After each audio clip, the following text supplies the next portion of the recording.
আসসালামু আলাইকুম। এমকে কুকিং চ্যানেলে তোমাদের সবাইকে স্বাগতম। আজকের রেসিপি হলো মাটন কষা।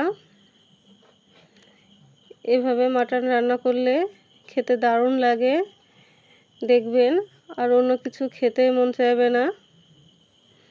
তাহলে চলুন রেসিপিটি শুরু করা যাক। আমি প্রথমত 750 গ্রাম নিয়েছি মাটন। এরপর দুটো বড় সাইজের দিয়ে দিলাম কুচানো পেঁয়াজ, দিয়ে দিচ্ছি 5 থেকে 6টি কাঁচামরিচ।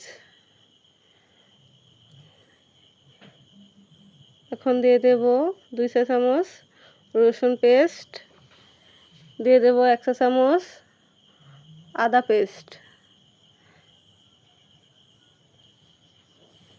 এরপর 1 চা চামচ জিরা পেস্ট এবং 1 চা চামচ মশলা পেস্ট।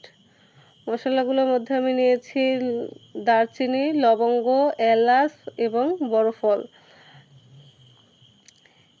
এখন দিয়ে দিলাম 2 চা চামচ হলুদের গুঁড়া এবং 2 চা চামচ লবণ। লবণটা আপনারা স্বাদ মতো দেবেন। এবার দিয়ে দিচ্ছি শুকনো মরিচের গুঁড়া। মরিচের গুঁড়াটাও আপনারা আপনাদের পরিমাণ মতো দিয়ে দেবেন। এখন মাংসগুলো আমি ভালোভাবে ম্যারিনেট করে নেব। দেখুন আমি ম্যারিনেট করে নিচ্ছি। আমার ম্যারিনেট করা হয়ে গেছে। এখন একটি কড়াইয়ে তেল গরম করে কুচানো পেঁয়াজ ভেজে নেব।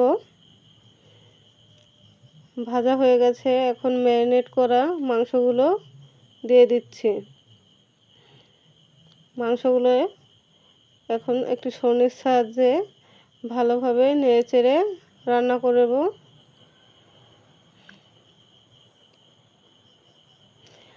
মাংসের সঙ্গেকার যে পানি থাকে সেই পানিটা আমি জাল দিয়ে শুকিয়ে নেব। পানিটা শুকিয়ে গেছে। এবার অল্প পরিমাণে পানি দিয়ে আমি মাংসগুলো ভালোভাবে কষিয়ে নেব।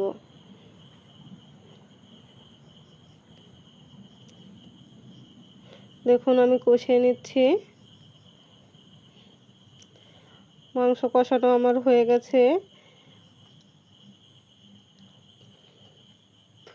এ পর্যায়ে আমি পানি দিয়ে দিলাম।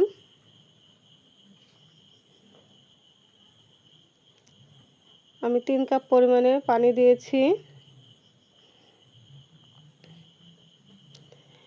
এখন ঢাকনা দিয়ে 45 মিনিট রান্না করে নেব।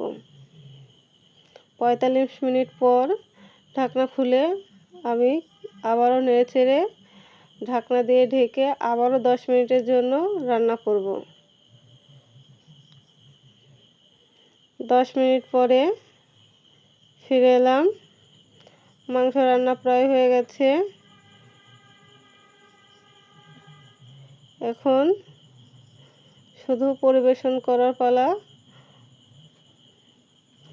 গরম গরম মাটন কষা খেতে কিন্তু দারুণ লাগে। এভাবে আপনারাও চাইলে বাসায় মাটন রান্না করতে পারেন। দেখবেন এভাবে মাটন রান্না করলে আর কোনো কিছুই খেতে ইচ্ছে করবে না, একদম মুখে লেগে থাকবে। আর রেসিপিটি যদি ভালো লাগে আমার চ্যানেলটি আপনারা অবশ্যই সাবস্ক্রাইব করবেন।